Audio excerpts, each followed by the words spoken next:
Hey guys, it's Sal from House of Guy Pythons. So today I wanted to do kind of an interesting video, just taking two genes and kind of putting them head to head. So in one corner we have Desert Ghost, and in the other corner we're gonna have Clown.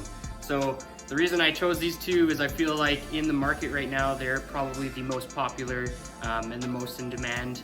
Of course there's 100 other genes that are, so I'm not trying to step on anyone's toes saying those are the best, but to me those are kind of the top two contenders. I may do a couple of videos and make it a series, and we'll just take a couple of genes and put them head to head. So I hope you enjoy the video, and let's get to it. Alright guys, so we'll start off with Clown today, just because I feel like Clown's a bit more OG in terms of being in a wider base of combos. So let's start with that. Alright guys, we're going to start off with Clown like I said. So here we have a fire clown, so it's not just a straight clown, but I just kind of wanted to go over some of the attributes to see if we can figure out this head-to-head match. So basically with Clown, the first thing I wanted to kind of mention is pattern changing. So obviously you can tell compared to a normal, you're getting a lot of different pattern in there, and unfortunately I don't have just a visual single gene Clown, but you can still see that heavy pattern changing compared to a normal, where it's connecting the dorsal for the most part. Now with this guy, he does have a broken up dorsal, but that's another thing that can come with Clown. So it's still nice that you're getting that broken up dorsal, but typically you'll get a nice solid dorsal all the way down the top of the body there. You get really, and one of the things I think that attracts people the most with Clowns, if he's gonna stay still for me, is his head stamp. And that's one thing I definitely wanted to kind of go over. I feel like Clowns have one of the nicest head stamps you can get for a ball python. So that's definitely another attribute I wanted to mention. So the next one I wanted to go into color changing. This guy's gonna be a pain. So with the normal Clown, you don't get too much color changes. I feel like you get a little bit more creaminess in the coloration, but once you start mixing in a bunch of different combos, obviously a lot of that is coming from the other genes, but you're still getting slight color changes with the Clowns. So the other one I wanted to mention for an attribute is either getting clean or busy patterns, and I feel like Clown is awesome for that. You know, especially for the busyness lately. There's so many nice combos coming out with the busier Clowns like Spot Nose and Leopard and stuff like that. You know, getting Yellow Belly in there is nice. So a huge plus on Clown, I would say, is more of a pattern changing rather than a color. You know, you can put other colors into it, but it's kind of more so a pattern changer overall. And then another good attribute is it looks good in mostly everything you put it in. I mean, obviously beauty is in the eye of the beholder, but you know, I feel like most people can agree that you know, Clowns pretty much look good in every combo that you put them in. So we'll grab a couple of het Clown females just to kind of show you off what the hets end up looking like, and we'll take a peek and see if they change at all. All right, so right here we have a Mojave het Clown, probable vanilla. I'm really starting to lean towards this girl being a vanilla. I've had quite a few Mojaves in my collection, in my past collection, and I've never seen any that have this kind of coloration to them, so I'm pretty sure she's probable vanilla. Now in terms of het Clowns, there aren't really too many markers. There isn't anything visual that can tell you that it's het Clown. Not like with het pies where you get the ringers, or you know, sometimes you'll get sometimes you get ringers, and then a lot of the time you'll get the pied tracks on the bottom of the belly near the tail. Het Clown doesn't really have anything. Lately there has been this, I've seen on a couple of videos, I know Joel from State 48 Exotics has mentioned it, that on the very tip of the tail they'll get kind of this white little tip, and I don't know if the camera's picking it up or not, but she does have it. And then another marker was a stripe near the tail right here. So I mean, I've heard quite a few people say that within their own collections, the ones that did have that ended up proving out to be het Clown. Sorry, this girl's going crazy. But other than that, there really isn't too many markers, and you know, that's not even 100% accurate. So, but she is a really nice snake. I'm super stoked to get her to size, and I'm actually going to put that male that you just saw to her. So hopefully if she proves out vanilla, we can produce Mojave Vanilla Cream Clowns, which are going to look awesome. If you haven't checked out Mojave Vanilla Creams, go check them out. They're unreal. So let's move on to the next one. This girl's going to be, she's always good for the camera, so it'll be a little bit easier for me to talk and not try to wrangle a snake. So here we have a Enchi Blade het Clown female. Beautiful animal. I absolutely love Enchi, and especially in clown. It's probably one of my favorite combos in clown. So when I got this girl, I had anticipated putting the fire clown male to her. I do have a different clown male coming this year at some point, so I'm probably going to switch up my plans, but I still really love Enchi clown stuff. And again, so going over the het clown stuff, not much is changing. That I know of anyway. There may be attributes that I'm missing in terms of recognizing a het clown, but like I said before, the only thing I know of is that white tip on the tail, as well as the stripe down the end of the back of the tail here, which she doesn't have. And that just goes to show that it's not always going to prove true. I got this from a reliable source, Austin from Royal Highness Python, so no doubt that she's going to be a het clown. She does have the little white tip on her tail though, so you know, if that does prove to be true, that'll be interesting for the future. But I don't want people going off of that and saying, well, Sal said that from House of Gaia, so I'm going off of what I've heard from other breeders, and you know, hearing that they've proved it out.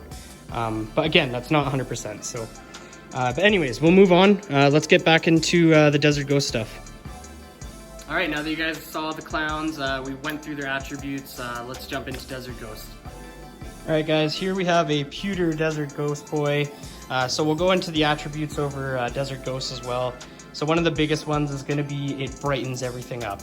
I will pull out his sister, which is just a pewter het Desert Ghost, and you'll see the difference very quickly as to what I'm talking about. So it'll be a great example on the difference between the visual and the het. So like I said, the first one I want to go over is brightening. So it definitely brightens everything up. Blushes out most of the dorsal on this girl in particular, really blushed out head. So I feel like overall it's a very, very good brightening gene when you mix it into anything really. And we've seen that with pastel. I mean, pastel was kind of in the ditches for a while, and I feel like it's resurrected it huge. So that was one of the first things I wanted to mention. Another good attribute is it's making the blacks really dark. So it brightens everything, but at the same time, it keeps those dark, contrasted blacks like really, really, really kind of vibrant up against everything else. So that's one of the things I really like with Desert Ghost. So I'm super excited to see it more so in a lot of the dark stuff that's going to be coming out. So that's another one. And then I think one of the biggest pluses is it gets better with age. So to see this as like a, I don't know how much she is now, maybe 250 grams or so, but to just know that he's going to get better with age blows my mind, because he's already nicer than most of my animals that I have. And I feel like that's one up that Desert Ghost has on clown. You know, even just this, if you're going simple recessive clown to simple recessive Desert Ghost, as an adult, I mean, DG all day for me. I feel like clown browns out a lot, so it kind of goes the opposite way. So I will say that Desert Ghost has that one up on clown. And then another one up it has, I don't believe I've ever seen a Desert Ghost combo that looks bad. So whether it's just a simple Desert Ghost, a pastel Desert Ghost, pretty much anything you put it in just makes it look that much better. So I feel like, unfortunately, Desert Ghost does have a couple one-ups on clown. The only thing that clown beats it on is pattern changing. So Desert Ghost doesn't really do much for pattern, in my opinion. I'm sure maybe sometimes it may change it, but I feel like that just comes down to every ball python. You know, hatchlings have that huge polymorphism where one, even though they're the same genetics, they'll look completely different. So again, that's our Desert Ghost pewter boy. Really stoked to have him. He's putting on great weight. And if you guys watch my YouTube videos, you're probably sick of seeing him, but I don't care because he's insane. So we'll show off a couple of the het Desert Ghosts we have, and we'll move on. So this is our butter het Desert Ghost female. So I definitely feel like there's influence from het Desert Ghost. That's only in my experience from what I have in my het Desert Ghost stuff. I'm not saying you'd be able to visually pick them out of a possible het Desert Ghost clutch, but in my experience, I can definitely see that there is some signs. Just the dark areas like we talked about, you're getting a lot of that nice dark black up against the alien heads there. Just a lighter look overall. And like I said, this girl is quite wacky, so I don't know if there is maybe something else going on. The pairing that made her doesn't say so. So I don't believe she has anything else. So it could just be straight Het Desert Ghost influence, but holy, does she look good. She's like, it's funny, she's probably one of the nicest butters I've ever seen in general. She's just got that nice creamy look. She almost looks like she's halfway to being a visual Desert Ghost, basically. That's kind of how I look at her. But yeah, like I said, I feel like at least in terms of visual Het stuff, Desert Ghost might take the cake on that one as well. Just because you can, I'm hoping it's picking it up on camera, but I've had many people tell me even on Instagram that this girl just looks ridiculous. So yeah, so that's a butter Het Desert Ghost once again.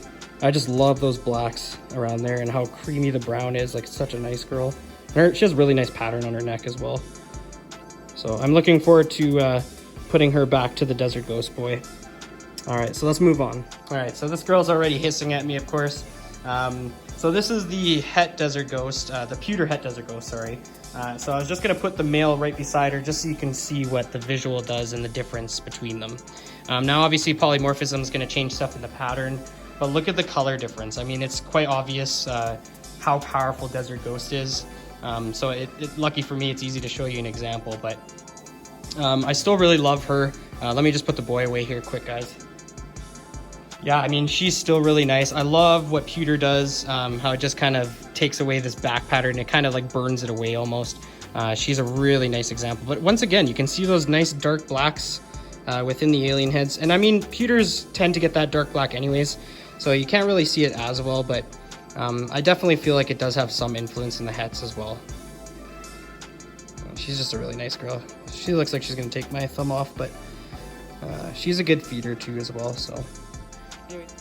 All right, guys, so just to go over the attributes again, for Clown, I went with pattern changer, color changer, gives clean and busy patterns, and looks good in most combos. Now, of course, there's plenty other attributes that I didn't go over, but I felt like those were kind of the main focus on them. And then for Desert Ghost, we have, it's the brightener gene, so it brightens everything up. It makes everything dark, so like a lot of the, not makes everything dark, it makes the blacks inside go a little bit darker and more vivid up against the contrasting brightness. And then it gets really, it just gets better with age basically. As it grows, it's getting nicer and nicer with each shed. So I think that's a huge plus. And then the other huge plus for it is it looks good in pretty much any combo you put it in. So I think basically overall, I would say that the winner has to be, just kidding, I'm gonna tell you right now. The winner has to be, I feel like both of them kind of win.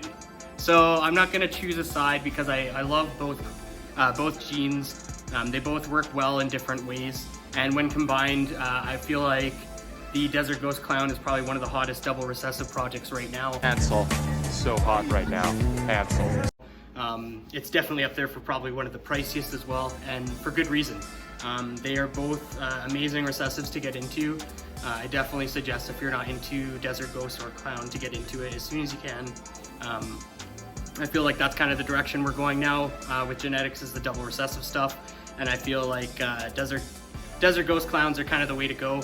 And for me, I need to add pied in there eventually, and I feel like that's the trifecta of genetics, in my opinion. I feel like the Desert Ghost Clown pied is going to be kind of like the ultimate combo. So, all right, guys. So that was the video for today. I hope you enjoyed it. You know, what I tried to do is I tried to take attributes from each gene and kind of show their strong points. Of course, you know, it's hard to choose which one is going to win. You know, I more so just kind of did it for an interesting video. I love both genes. They're actually not even my favorite recessive. My favorite personally is pied, as most of you know. So I'll probably do a pied head-to-head with another gene. So, but yeah, I hope you enjoyed the video. If you disagree with me, please leave a comment, or if you agree with me, give me a thumbs up or something. I really appreciate it. So anyways, I hope everyone has a good day. Don't forget to like, share, comment, and subscribe. It means a lot to me, and we'll check you guys later.